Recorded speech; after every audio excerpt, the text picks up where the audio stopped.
महात्मा फुले कृषी विद्यापीठ राहुरी यांच्या मार्फत सन 2016 मध्ये सोयाबीनचे फुले संगम हा नवीन वाण संशोधित करण्यात आलेला आहे।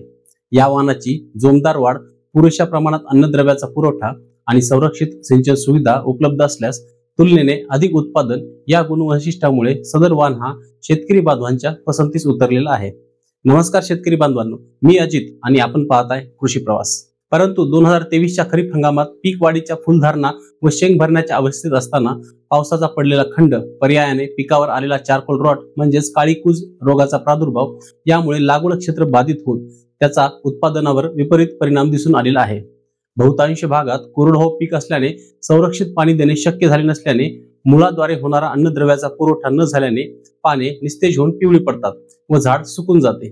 पाने पिवळी पडल्यामुळे पिकावर येलो मोझॅक रोगाचा प्रादुर्भाव झाल्याचा गैरसमज हा शेतकरी बांधवांमध्ये होतो। विशेषतः विदर्भ व मराठवाडा विभागातील काही जिल्ह्यांमध्ये अशा प्रकारची लक्षणे प्रकर्षाने दिसून आली आहेत। या उलट पश्चिम महाराष्ट्रामध्ये संरक्षित सिंचन सुविधा असलेल्या भागात पिकावर अशी लक्षणे आढळून आलेली नाहीत। येलो मोझॅक हा पांढऱ्या माशीमुळे प्रसारित होणारा रोग असून यामुळे झाडांची पाने ही पिवळी पडतात। जमिनीतील अतिरिक्त कोरडेपणा, उष्ण तापमान, पांढऱ्या माशींची अधिक संख्या यामुळे सोयाबीन पिकावर या रोगाचा प्रादुर्भाव वेगाने पसरतो। याशिवाय सोयाबीन पिकावर खोड माशीचा सुद्धा प्रादुर्भाव आढळून येतो। ही कीड खोडाचे आतील भाग पोखरत असल्यामुळे रोपे कमकुवत बनतात।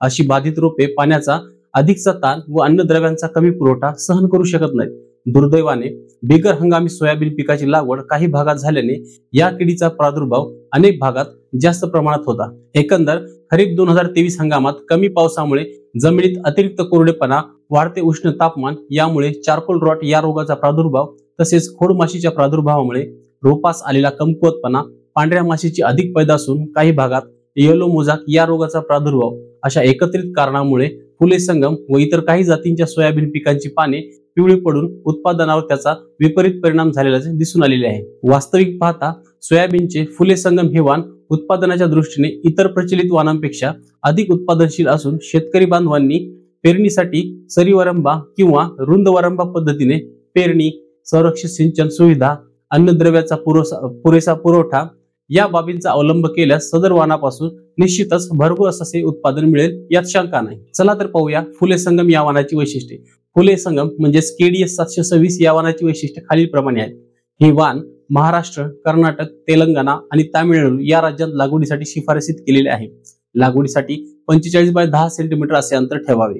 परिपक्व पानांचा रंग हा फिक्कट हिरवा म्हणजेच पिवळसर असतो। पानांचा आकार गोलाकार, लांबट आणि पातळ असतो।